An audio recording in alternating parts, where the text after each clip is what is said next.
10वीं की हिंदी विषय में से बरसे जलद ये काव्य आज लेते हैं। तो ये दोहा चौपाई इस तरह से दिया हुआ है, 2 चौपाई 2 दोहा ऐसे दिया हुआ है। तो ये गोस्वामी तुलसीदास जी इन्होंने लिखा हुआ है। और उनके बारे में थोड़ा सा परिचय देखें तो उनके लिखान में ज़्यादातर संस्कृत भाषा से लिखी गई ये का उनकी जो भी लिखान है वो संस्कृत भाषा के है, क्योंकि वो संस्कृत भाषा के विद्वान थे। और उनकी भाषा जो रचनाएं हैं वो 500 वर्ष पुरानी है। और तभी तो रेडियो दूरदर्शन ऐसी सुविधाएं कुछ भी नहीं थी। फिर भी उनका जो भी रामचरितमानस हो या जो भी उन्होंने लिखा है महाकाव्य वगैरह, तो ये जो महाकाव्य रामचरितमानस उन्होंने लिखा है वो तो इतना लोकप्रिय हो गया था कि सभी लोगों ने उसको पसंद करके सभी लोगों के मुख में ये रामचरितमानस बस गया था।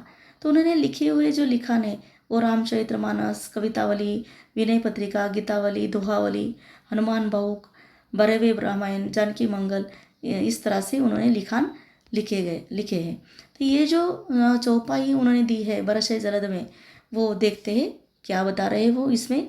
तुलसीदास जी, गोस्वामी तुलसीदास जी संस्कृत भाषा की जो लिखान शैली है, इसीलिए लिखान में भी, इस कविता में भी, दोहा में हो या चौपाई में, ये संस्कृत भाषा का ज़्यादा इस्तेमाल यहाँ पर किया हुआ दिखाई देगा। तो ये जो पहली चौपाई है उसमें देखते हैं, घन घमंड नभ गर्जत घोरा, घन घमंड नभ गर्जत घोरा, प्रियाहीन डरपत मन मोरा।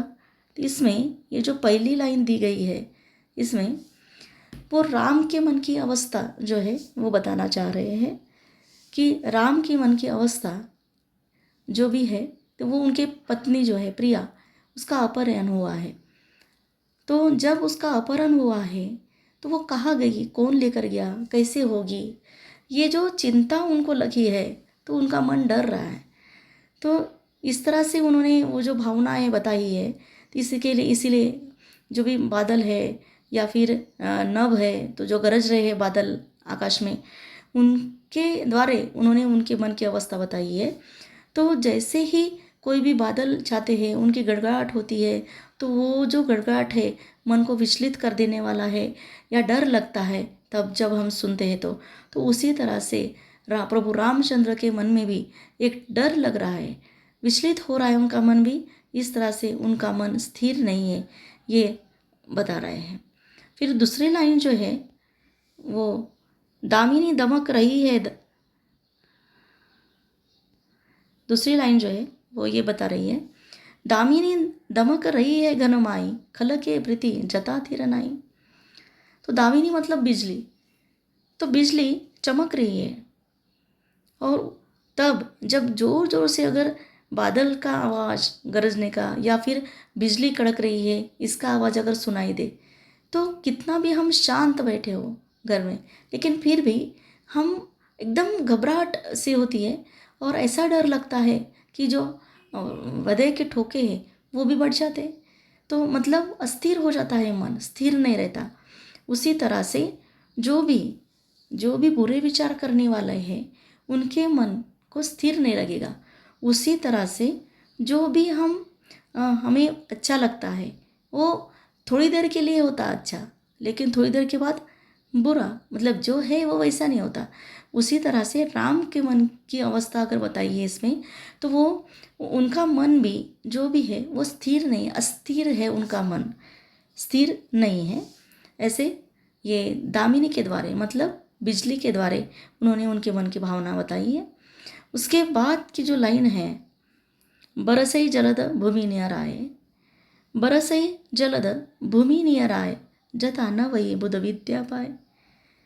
तो जब बारिश होती है तो बारिश के वजह से जो भी ज़मीन है वो पूरी खुश हो जाती है, समाधान उसको मिलता है, पूरी खुशियाँ जैसे उसको मिल गई, इस तरह से संतुष्ट हो जाती है।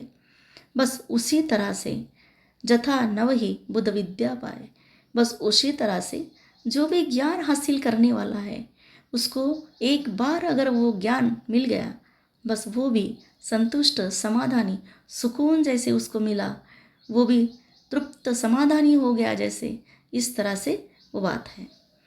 उसके बाद की जो चौथी लाइन है वो बूंद अगाध सही गिरी कैसे, बूंद अगाध सही गिरी कैसे, खल के बचन संत सहज ऐसे।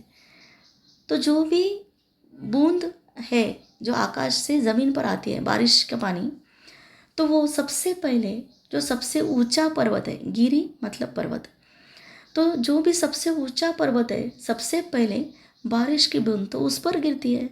फिर इतने ज़ोर से वो बारिश की बूंद अगर ज़मीन पर आ रही है तो वो बहुत ज़ोर से आ रही है, तो वो जो मारा है उसका जो ज़मीन पर गिरेगा तो ज़मीन को लगेगा। तो ये सबसे पहले जो इस बूंद का मारा है वो सहन कौन करता है?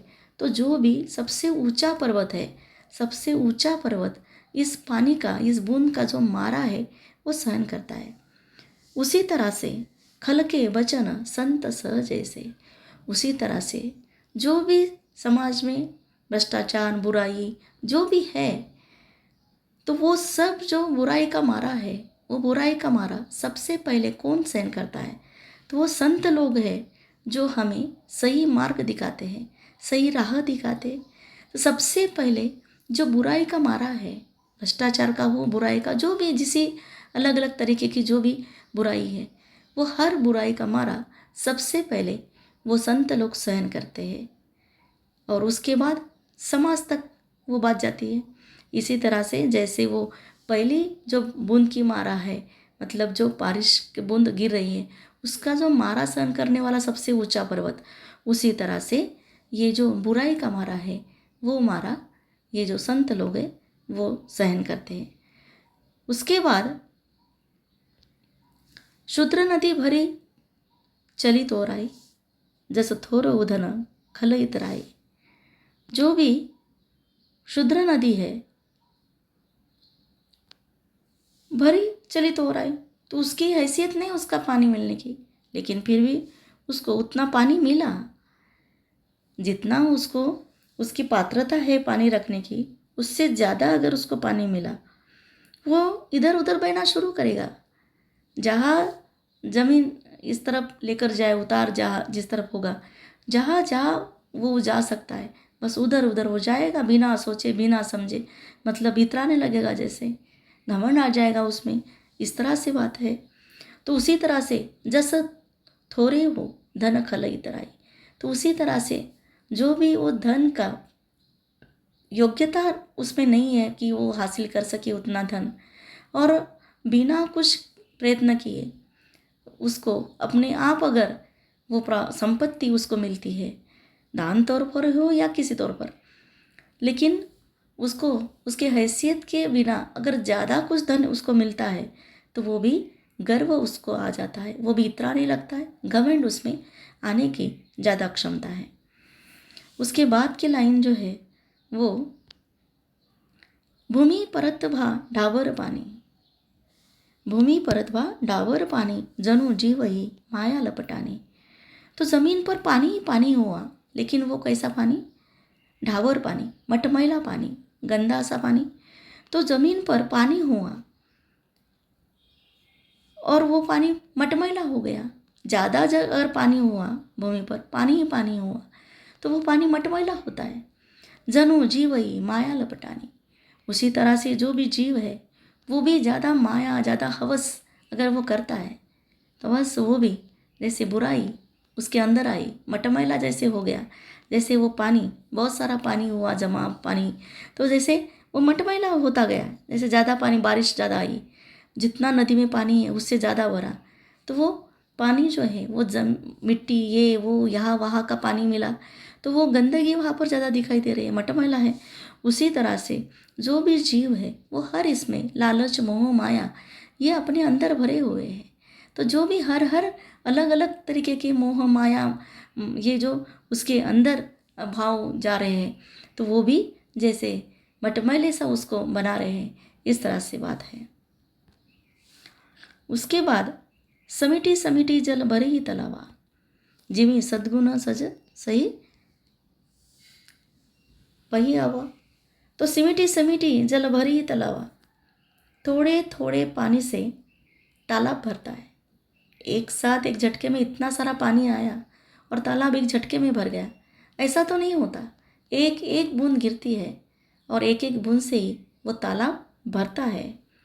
उसी तरह से जो भी सज्जन है वो सज्जन भी एक झटके में सज्जन नहीं बनता, वो भी एक एक सद्गुण अपने अंदर लेता है और एक एक सद्गुण अपने अंदर ले लेकर वो सज्जन बनता है। तो सरिता जलनिधि मोह जाई, होई अचल जिमे जीव हरि पाई।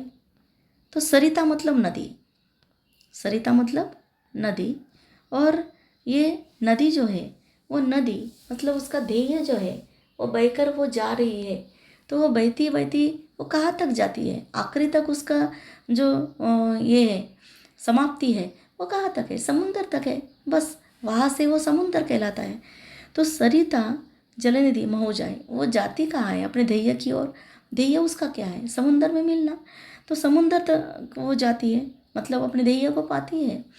तो उसी तरह से मतलब वो समाधानी हो गई, खुश हो गई, अपने ध्येय को पाकर परिपूर्ण सी हो गई, जैसे ऐसे है।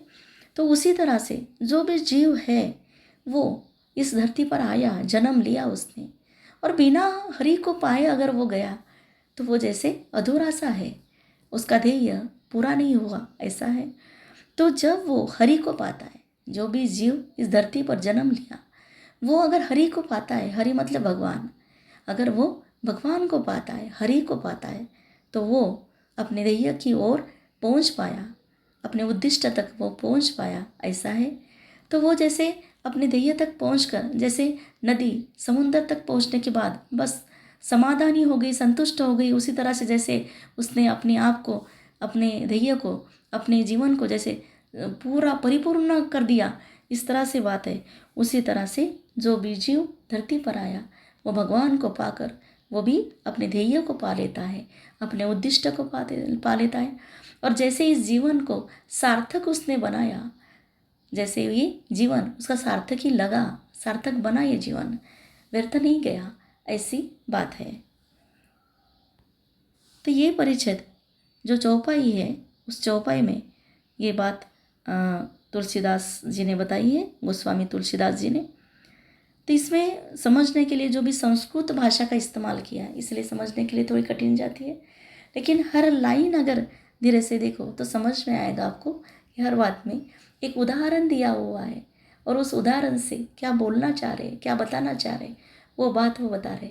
वो हर बात अगर आप समझ पाए तो यह आसान लगेगी और ज़्यादा आपको अच्छी तरह से अपने दिमाग में बिठा कर रखने के लिए आसान जाएगा।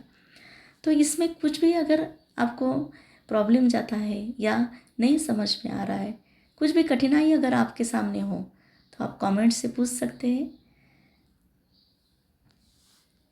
स्वाध्याय भी इसका लिया जाएगा, पूरी कविता होने के बाद स्वाध्याय भी बताऊंगी।